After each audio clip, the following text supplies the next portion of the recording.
What kind of world are we leaving for our children to inherit? Imagine an earth in the future tense as a desolate wasteland no longer able to sustain life. Imagine garbage overflowing, landfills everywhere, air thick and dense overcome with smog and toxins no longer breathable all over.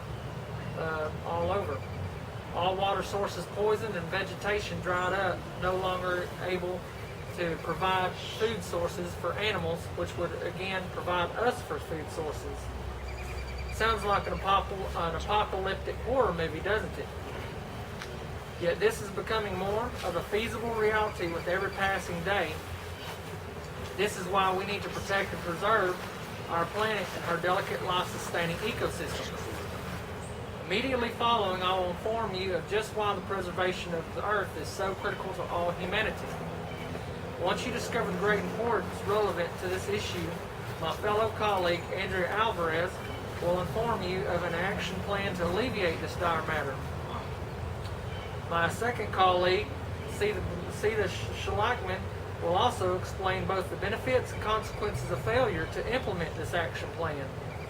Lastly, you will be instructed by Blake Frederick on just how easy it is to implement such an action plan, for yourselves thus being capable of ensuring the preservation of our planet for future generations. I will now discuss this grave dilemma facing our society and just why we should be concerned. Why exactly should this problematic situation be so important to us? If we do not become more involved now in the preservation of our planet, we will leave our children to inherit the destruction and devastation that we cause. According to the organization World Centric 2014, water, land, and air are getting increasingly polluted, water tables are falling, soil erosion is leading to desertification, global warming is well underway, and species are dying out 1,000 times faster than their projected rates. As you can see from some of these images that I've gotten, courtesy of the European Environmental Agency, Jonathan Watts with the Ecologist, and Richard Halsey with the California Chaparral Institute, landfills are flooding 10 times the rate to capacity that we can provide to place garbage in. Deforestation is happening at an alarming rate. All the forests are being scraped off for land and overpopulation. And pollution is at critical limits. We're not restoring the environmental air for breathability. All these things factor in to bad projections for us. No food, no vegetation, no clean water. The horrific theoretical depiction that I had you imagine earlier is in fact becoming more realistic every day. Our current landfill operations are not working because they cannot properly keep up with the amount of waste us as human beings generate on a daily basis.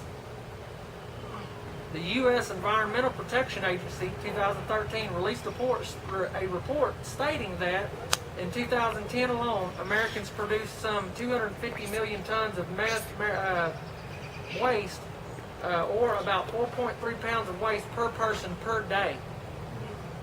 These are the statistical findings from the EPA in just 1 year alone.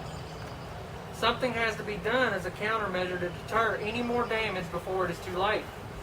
This is a threat that is not going to go away on its own. Something to prevent the destruction of our beloved planet must be done, or there may not be an Earth for our children to inherit. Matt Schwarzfeld, a columnist for the Discovery Channel webpage, reports even the smallest human actions initiate environmental change.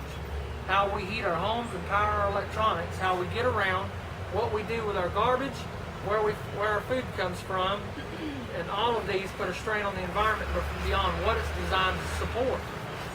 What can we do to change this outcome? To answer this question, I present to you my following colleague, Andrea Alvarez.